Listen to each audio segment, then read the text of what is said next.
Hello everybody, welcome back to another video on my channel here.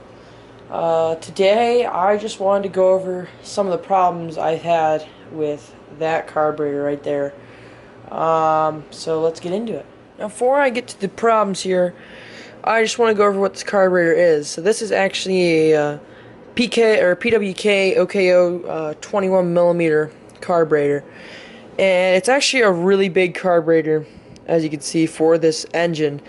I'm not really sure, what the biggest size you can run on these motors are, but I know this is a pretty big carburetor for this motor, assuming the fact that the whole carburetor is bigger than the actual head of the motor. So, when I first bought this carburetor, I was pretty sure I knew what I was doing with it. I knew I was going to have to do some tuning, and obviously I would have to do that because it's got some upgraded parts like the reed valve especially, and the windowed piston.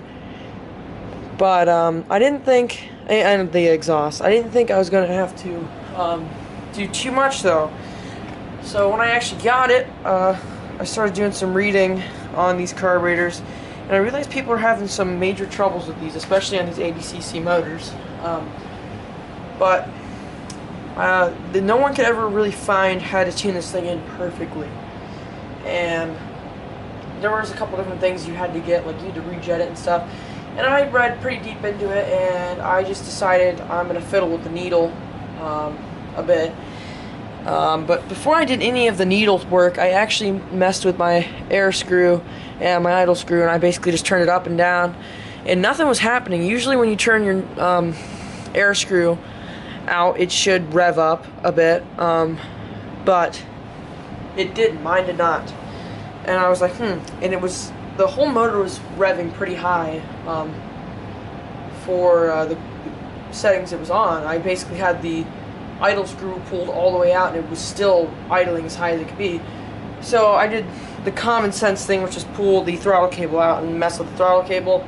Eventually I got it to idle the way that the idle screw was turned, and that was like the main fix to my whole problem. So basically all I did was take these two screws out, pull it out, and I figure out my throttle cable's not long enough. So I basically botched it, and I'll show you the actual throttle assembly in a second of how I got it to work pretty well. And I noticed people are having really big troubles actually getting the engine not to high idle, so that's why I'm making this video. So let me actually show you the throttle assembly. So the throttle assembly here, what happens is the throttle cable's right here. It comes up through here and it attaches onto the throttle right there, which I'm not going to pull out so gas doesn't go all over my floor. But what I did is I tightened this in, the little silver thing, all the way, so it's all the way up in the throttle as far as it goes. So this doesn't do anything, so it just kind of wobbles around there. And basically what that does is it pushes the throttle cable out more at this end here, which allows it to have more slack so that the slide will actually go farther down into the engine. So, I mean, you could do that, or, I mean, you could just go the cheaper and easier way, I guess, and just buy a whole new throttle cable, an extra long throttle cable. So, I mean, if you are having problems with the high idle on this carburetor, I would definitely recommend messing with the throttle cable a bunch and see if that helps your situation. If it doesn't, if your motor's still high idling, I would then go and mess with your needle and your clip on your needle. And where my clip is it's all the way down, which means my needle is all the way up in my carburetor. And this thing runs so good like that. I know maybe it's not the best, but when I put that clip all the way on the bottom of that needle, it gave it so much more power. And a lot of people have problems with bogs with this motor, or with this carburetor, and it saves this motor a ton if you just put the clip all the way down. It gives this motor about 10 times the power it has than when I first got it, because it wasn't getting any power, it was just bogging, so anywhere past half throttle. And I know I should probably rejet the motor. I'm going to experiment with the jets later on, and I would recommend that you guys just mess with the jets before you start messing with the clip and stuff. I'm not sure if I should go smaller or bigger, maybe bigger, I'm not sure. I already have a bigger one sitting out in a shop, shed, whatever. But I would recommend just messing with the jets, but right now I have this thing set perfectly and it gets power everywhere, low end, top end, which is good, which was really what I wanted. And especially when having a 36 or 30, I can't remember what this is, I think it's a 36 tooth sprocket. Especially when having a 36 tooth sprocket like that, it basically is just a lifesaver to have your carburetor set right and to get power right off the line.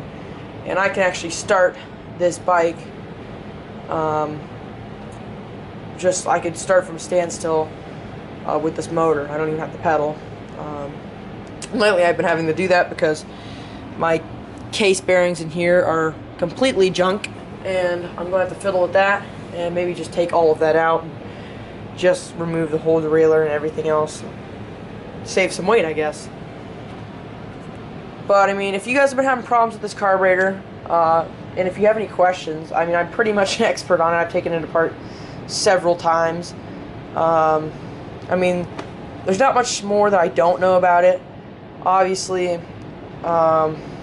if you could just need to clean it out if it's an older carburetor and you're still having problems. But I would recommend fiddling with the clip on the needle and definitely messing with the jets and getting them set right. But before you do any of the jet stuff, obviously get in here, work with your air screw. I think it's 1.5 out is what they recommend, and that's where this one's at. I just have it set at 1.5 out. I have my idle screw set where I want it, and then I just regular jets, and the clip is all the way up, and this thing runs like a champ that way. But I mean, obviously, if you want yours to be a little bit better than mine, I would say go as far as take the bowl off and mess with the needles. I think it'll save you time. But anyway, guys, thank you for watching. I just want to make a quick short video on how I mess with this carburetor, because I know there is a couple people out there that have been messing with this carburetor and just can't figure it out right. I got mine pretty figured out, but anyway, guys, this is the bike. I've done some smaller things like got a fender, but if you guys want a full breakdown of this bike, I'm probably actually going to pull the motor apart on my other channel, which is Meanwhile in Manchester. I will probably actually pull the whole motor apart and show you guys what's stamped on the crank, what kind of pistons in it, whatnot, like that. Or maybe I won't. Maybe I'll just wait till it blows out. But thank you guys for watching, and I'll catch you guys in the next video. Thanks. Peace.